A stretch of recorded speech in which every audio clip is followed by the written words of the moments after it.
It has great benefits because you put in as much work that you want to into it.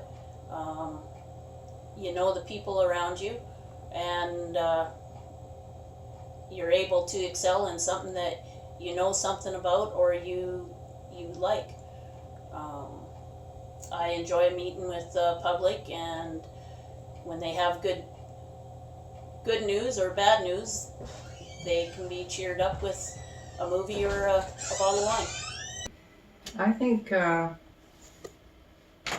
I think marketing is a good thing, letting people know, because the climate of people living in a place changes. And so it's good to have your name out there. Because we've been in business for as long as we have, you can't just rely on the fact that you've done business for customers, although we have a lot of customers we've done work for time and again. But it's good to have marketing. Um, for example, websites and what we're doing right now, and just word of mouth. I think it's really important.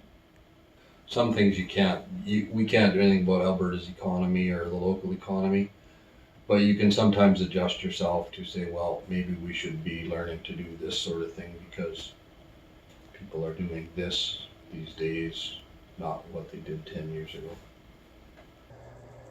Oh, you got to like what you're doing, and you're going to have to work hard.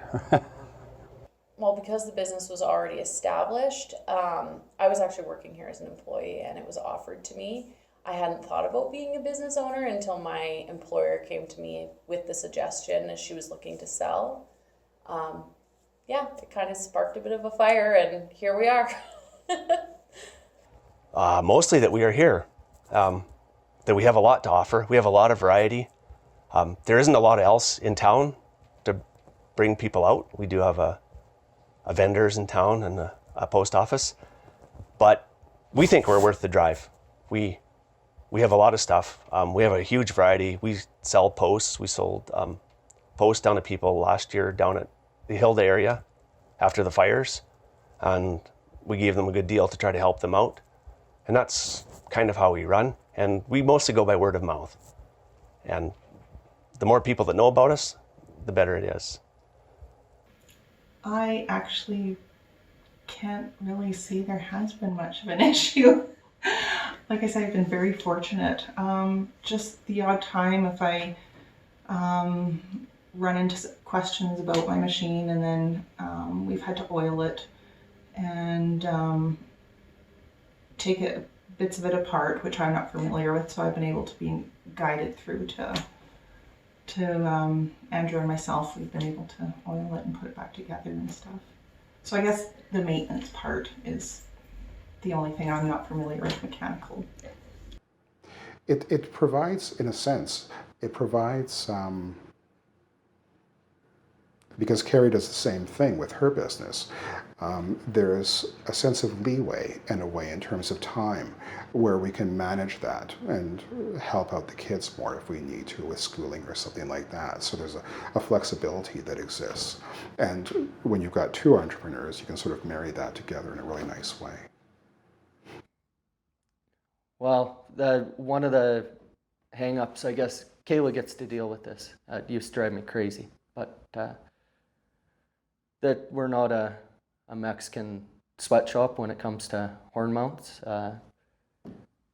If you look at the detail in these mounts compared to the ones you can buy in Texas, they're spaced appropriately like the caps were on the animal. And it's actually hand-tooled leatherwork on the block. The block's hand-carved, the horns are hand-sanded. There's no varnish or clear coat on the caps. It's all sand and polish. I think for me, a lot of people don't really know how much of this product that I stock. I keep a large inventory and it's available to ship immediately. I have new shipments coming in just about every month. And also the engraving is fairly new to the business. A lot of people think that the engraving is done at a factory and has to be shipped here. So for people to know that I can have a product produced right here within a week, I think is is definitely an asset to the cattle tag sales. Like I said, customer loyalty. People not driving to Costco or Walmart, you know. They think the tire's $5 cheaper there, but they don't take into consideration they gotta drive 2 hours there and wait and 2 hours back. I mean, they're wasting a whole day. What are they gaining? But you can't tell the human person that. When I came here, the practice itself established itself within about 3 months. Unlike Toronto, where you could spend years. Because in this community, we're one extended community. So whether you live in town, whether you're on an acreage, whether you've got a farm or a ranch, or you're in the colonies, we're all part of that sort of extended community where we're all integrating together. And so word of mouth just went like this. So that's one of the things that makes it quite easy. There are challenges that go with that, being a rural entrepreneur as well, but I think those are more personal challenges for me. And nothing that really has to do with here so much. It's more of a personal perspective.